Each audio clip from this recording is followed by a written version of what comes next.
rematch number 2 this Sunday for the Eagles, this time versus the Rams. And to talk more about it, of course, Geoff Mosher, Eagles insider and reporter from the Inside the Birds podcast. Like and subscribe wherever you get your podcasts. InsideTheBirds.com, at Geoff P. Mosher on the Twitter X platform. And, of course, don't forget the Patreon account where you get all the extra special insights from guys like Greg Cosell. Geoff, welcome in. How you doing today? I'm great, Josh. How are you? Doing pretty good. And I mentioned earlier in the show, I want to kind of loop you in here because I said, Tim McManus, that article he posted this morning, for me, fell in line with some of the reporting that you and Adam have done with Inside the Birds, which is inside the building, people like Sirianni. They have embraced who he is. It's only people outside of NovaCare that are like, this guy's weird, he's nuts, can he keep his job? And I thought that the stories of like how these players keep the letters that Sirianni writes them and reads it before games, and how guys like Mailata and Lovato are like, this guy connected with me on a personal level. Like, now you can see why Sirianni is beloved, because you can be the smartest football guy and nobody likes you, Geoff, but you can be a good football guy who people love and they will want to win for you. Yeah, Josh, I mean, and this goes back to ownership and Jeffrey Lurie, moving on from Chip Kelly after a failed experiment and remembering from his standpoint as an owner, what kind of coach worked best within the environment that Lurie and that back then Joe Banner cultivated. With Andy Reid, getting a guy who was not only a brilliant strategist, but also a real good connector in the locker room. They lost their way with Chip Kelly when they gave him all the power, when he wasn't known for his great connection with his teammates. It's been well documented. Now, Doug Peterson was a guy who did also connect well. They fought for him. You remember the year after the Super Bowl, the 2 years after the Super Bowl, the Eagles got off to some slow starts, and they really had to fight and scratch and claw to get back into the playoffs, and they did that. It was never a question of, does this coach connect well in the locker room? Now, there was a question after they moved on from Doug about his vision for the team, his ability to put together a staff, his ability to get the ship righted again, and that's what led to him being fired. But, the traits and the qualities that Jeffrey Lurie was looking for in his next head coach didn't really waver. I think that's, obviously it came down to Nick Sirianni and Josh McDaniels. And people wondered, why would you hire Nick Sirianni, who's not even an offensive play caller from Indianapolis, right? When you have Josh McDaniels, who's won this, that, and the other with the Patriots, and who's known as a brilliant strategist and so forth and so on. And clearly what you've seen with Nick Sirianni, and you can love him, you can hate him, whatever, but he does connect with his players in a way that makes them want to play for him and makes the environment inside the NovaCare complex, for the most part, pretty healthy, pretty functional as far as player relations with coaching staff. And we've also seen with Sirianni, and some of this is also on Howie Roseman, but the head coach has to also be in sync with it, right? Is the ability to put together a pretty good staff here. Did it 2 years ago. And doing it again, specifically on the defensive side, bringing in a guy like Vic Fangio, who's been a head coach, and not fearing that this guy might take my job. Bringing in Kellen Moore, who's been an offensive coordinator, who's had interviews for the Eagles head coaching job, not being afraid to bring him in there. So that takes a lot of selflessness on Nick Sirianni's part. And the way he connects with his players is definitely one of the reasons that I think that through thick and through thin, and when the walls feel like they're caving in, as they can do around here, even after a win, they are able to hold it together. How much of it also goes back to one of the things that you and Adam reported during the Doug Peterson era was that Doug was not great at managing his coaches, that Doug was not great at, handling his own coaching staff at times. Is it maybe part of this also is Sirianni, maybe he's more like Andy Reid, where he's really good at handling the people who work under him and putting them in a position to have the success that they do? And people who we've spoken to who've coached with Nick Sirianni or alongside Nick Sirianni have always said positive things about him. Does that make him Vince Lombardi? No, but it just means, to your point, to the ability to understand. Remember, when they hired All right, this is going to make some people mad, but I mean, if we're enough removed from it, we can all appreciate it. Okay, when Nick Sirianni was hired by Jeffrey Lurie, one of the attractants that Lurie had to that was that Nick was pretty sure he was going to be able to bring Jonathan Gannon in as defensive coordinator, and Jeffrey Lurie knew about Jonathan Gannon. He knew that the league respected Jonathan Gannon, and that Jonathan Gannon was on that list of guys who were just a few steps away and a little seasoning away from being a future head coach. Well, all of that has come true. So I know that it's sort of like a cringeworthy name for a lot of Eagles fans because of how it started. I mean, we almost forget that he did preside over the last Super Bowl defense. But the point is, that's the kind of connection that Nick had, right? And he knows the league. And again, he was able to bring in, even in a tumultuous offseason last year, some pretty significant coaches to the staff without ego involved. Geoff Mosher joining us here on the Sports Bash. Josh Hennig filling in for Mike Gill on a Wednesday on 97.3 ESPN at Geoff P. Mosher on the TwitterX platform.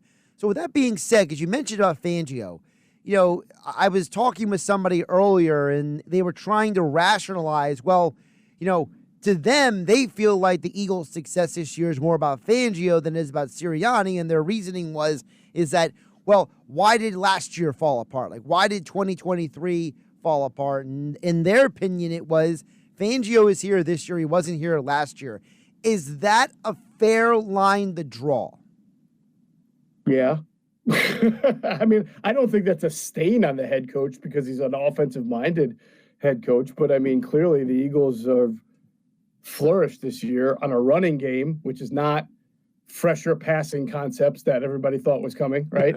And a defense that has vaulted to number one after being not number one. Not even, I think they finished the 31st or 30th last year. So If you're doing the old Venn diagram, right, and trying to figure out what are the common themes, what are the uncommon themes, it's the defense has lifted this team in a way that last year's didn't, and it has done more than just lift itself, but it's compensated at times for an offense that has been sporadic.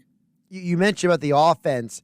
The conversation that I've been having the last couple of days, Jeff, is the chicken or the egg argument, right? It's the idea of, hey, JalenHurts had 6 straight completions and 7 straight incompletions. And it's like, you have one group that says, see, this is Hurts. He's inconsistent. And the other group of people are like, Kellen Moore needs to be a better play caller. And to me, it's chicken or the egg argument. Like, who are you going to blame first? Is it the guy who's sending the play into the quarterback, or is it the guy who is executing the play on the field? Sports is complicated, and you're bringing up a great chicken and the egg is a great analogy because there's really just not one hard answer all the time. A coach is going to coach to his players' strengths and weaknesses, right?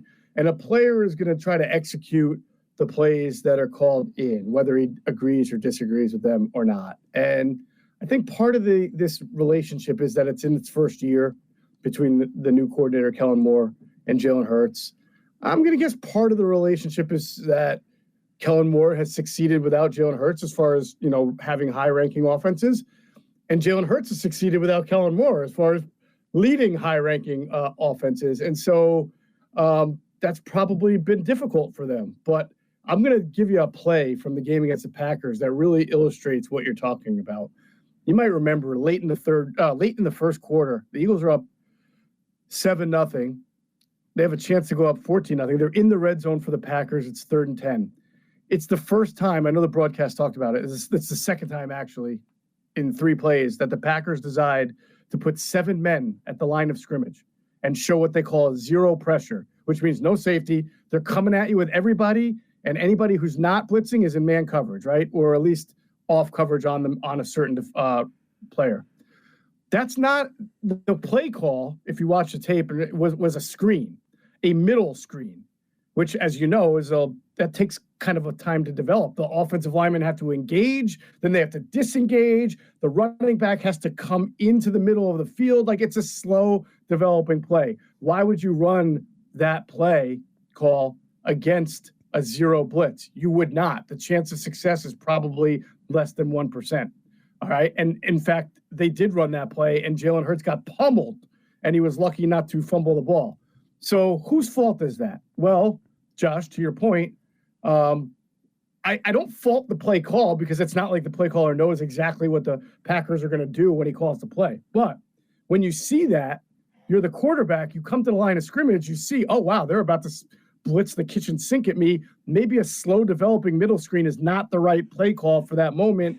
Why don't you check out of the play? Because later in the game, Hurts did that on the same type of look, and he threw the touchdown to Dallas Goedert, the quick swing against that pressure. But in that moment, he ran that play. So you can fault Jalen Hurts for that, which I do. You could also fault Nick Sirianni for knowing what the play call is, seeing that the quarterback doesn't check out of it, and not saying, we need a timeout here, right? How many times do you watch a game, the coach does not like what he sees out there versus the alignment, and he calls a timeout? These guys have been doing this for too long. It's not a rookie quarterback, not a rookie play caller, not a first-year head coach. So how a play like that can happen, and I'm not just picking out one play, cherry picking and saying that's it. We saw discombobulation in that game, and we've seen it a lot all year long. So I agree with you on sort of chicken, and I think there's multiple people when things go wrong that you can look and say, what's going on here? Why aren't you guys able to at least be on the same page to execute a better play against that kind of look? And to be this far in the playoffs and have something like that happen repeatedly, to me, is a little discouraging. Well, it's ironic because I'm going to have Tony Banks on in the next hour, the former quarterback. And, you know, one of the things I've talked to him about in the past is about that Ravens championship season. And, you know, there's the infamous story about how, you know, Trent Dilfer would just stop listening to Brian Billick's calls and just do what he thought was right. And even though, like, that one touchdown pass that he made in the playoffs, and Billick was thinking about benching him, and Banks is like, no, he made the play. Like, you got to keep, like, Tony Banks is sacrificing his own opportunity to go into the game because the quarterback said, I'm not listening to the coach, and made something work. And the irony is that last year the Eagles tried that and it failed. So, you know, it's like, you know, it's a weird, you know, back and forth where it's like, you know how the fans are, Jeff. They're like, Hurts has got to be better. He's got to do this. He's got to do that. And it's like, for me, I'm just like, well, I'm not going to give Kellen more credit for not crashing the car. Yeah, no, I agree. I think that's the frustrating part of it, right? Is that, like I said before, this is a 5-year pro at quarterback. This is a 7-year offensive coordinator. It's a multi-year head coach.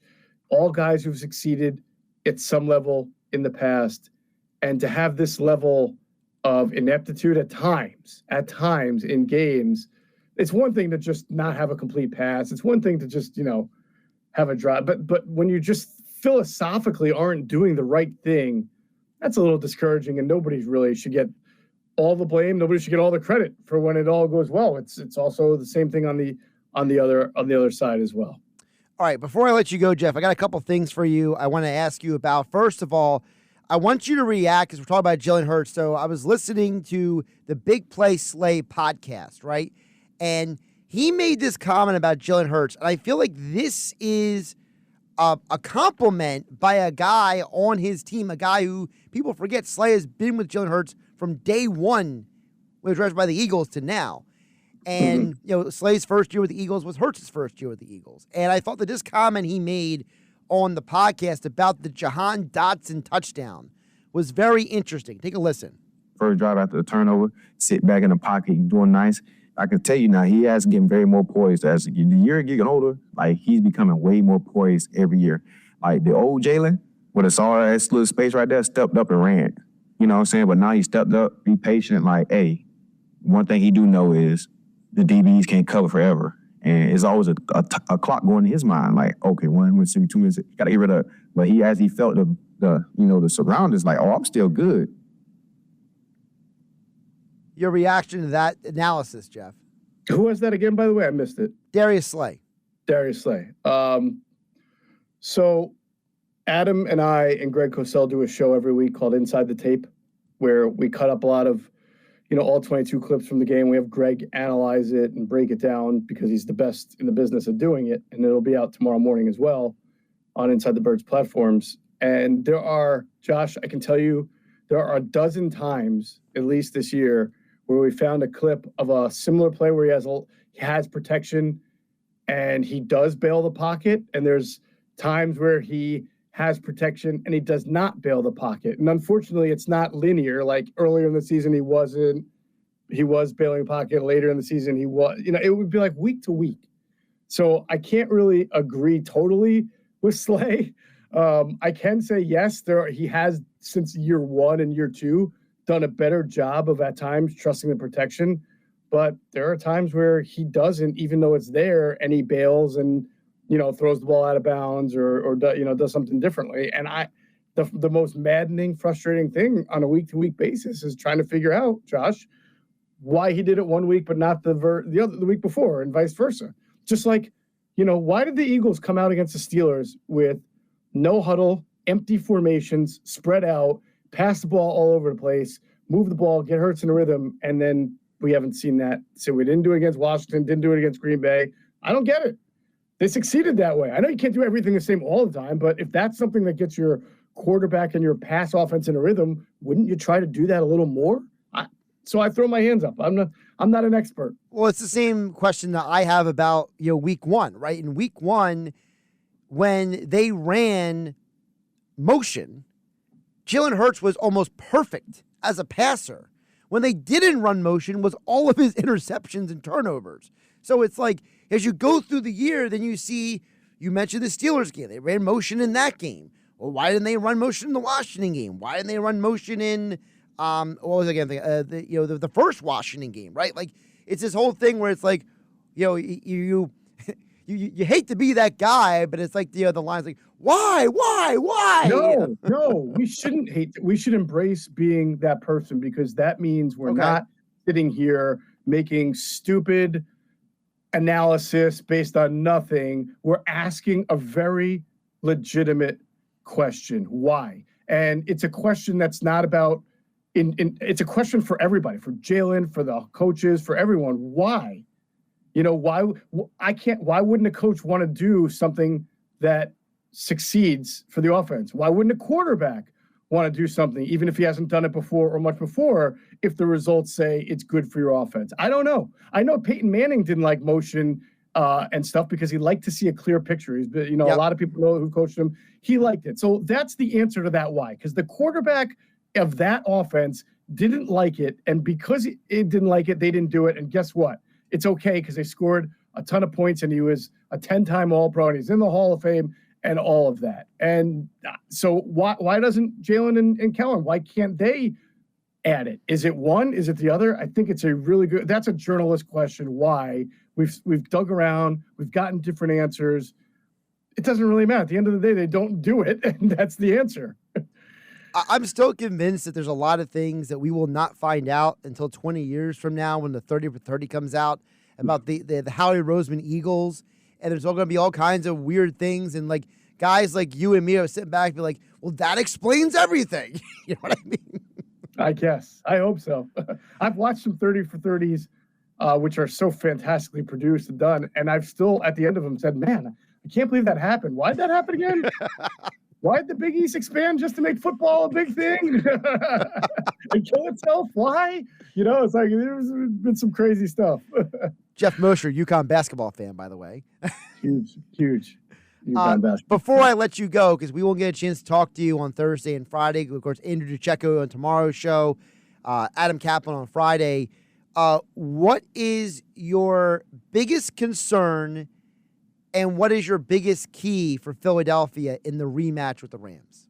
Obviously, I think the big concern has to be the linebacker position that, is going to probably be a platoon between Oren Burks and Jeremiah Trotter Jr. Obviously, the Packers, you watch all 22, as soon as Dean went out, they started funneling a lot of their offense onto that side of the field, made some plays. There were some missed tackles. Orton's just not, he's a backup for a reason. He's not as downhill. He doesn't track the ball nearly as well. He's not as rangy as NakobeDean. And by the way, NakobeDean was playing the best game, I think, of his career against the Packers. That's not hyperbole. He was really having an amazing, amazing game. So it really sucks that he got hurt at that moment, and for the team. So that would be my concern against a Rams offense that's going to give you a lot of misdirection, a lot of eye candy, a lot of motion. Now you got a guy, at that linebacker spot who's not been out there, either a rookie or a veteran who just doesn't play a whole lot. So that would be and secondarily, Josh, obviously Jake Elliott and the kicking game, him missing a PAT. I know he made his field goals, but in close games, field goals are huge. The fact that Nick Sirianni passed on a 57-yarder, which in the past I think he would have automatically pulled Jake out for, was a telltale decision by Nick, and I'm not criticizing it. It probably was the right decision. So that would be my big concern. And what my reason for optimism? Oh, the other part was what is going to be your key if Philadelphia wins the game?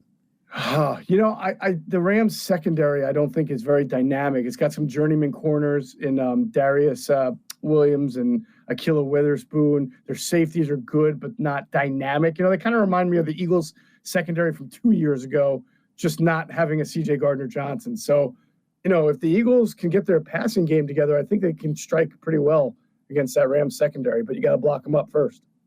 See, my big key, I've already said it multiple times, Jeff. I'm not giving any secret away here.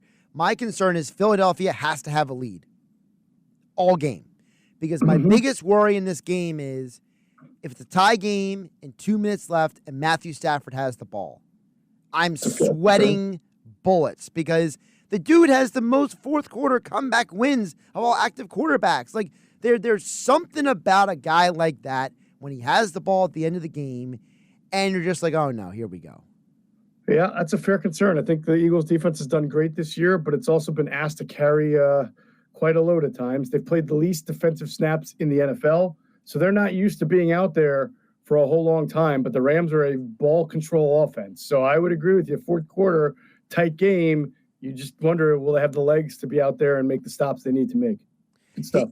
He's Geoff Mosher. Inside the Birds is the podcast. InsideTheBirds.com is the website. Like, subscribe, wherever you get your podcasts. Also, YouTube, Inside the Birds, Inside the Birds Patreon. And as Jeff mentioned, tomorrow morning is the tape review with Greg Cosell. Jeff, appreciate you jumping on the conversation. All right, Josh. Talk to you soon.